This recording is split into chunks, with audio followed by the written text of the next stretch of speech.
ఇక మీద గోవు మాంసం తినాలనుకునే వారికి చావు తప్పదు. అహ్మదాబాద్ ఎల్డీ యూనివర్సిటీకి చెందిన ధ్రువ్ పటేల్ ఈ మధ్యనే భారతదేశంలోని పశుపోషణ ప్రాముఖ్యతను దృష్టిలో ఉంచుకుని ఒక రసాయనాన్ని తయారు చేశారు.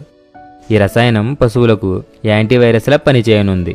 దీన్ని తయారు చేయడానికి ఆయనకు దాదాపుగా 2 సంవత్సరాలు పట్టింది. ఈ రసాయనాన్ని ఇంజెక్షన్ రూపంలో ఆవులకు ఎక్కించనున్నారు. దీని ప్రత్యేకత గురించి చెబుతూ, ఈ ఇంజెక్షన్ ఎక్కించిన పశువుకు ఎటువంటి ఆరోగ్య సమస్య రాదని, కనీసం దాని ఆయుర్దాయంలో కూడా తేడా రాదని, కానీ పశువు మరణించాక లేదా చంపి మాంసాన్ని తింటే మాత్రం తిన్న వ్యక్తులు 4 గంటల్లో మరణిస్తారు. ఈ ఇంజెక్షన్ ఖరీదు 150 రూపాయలు ఉండవచ్చు.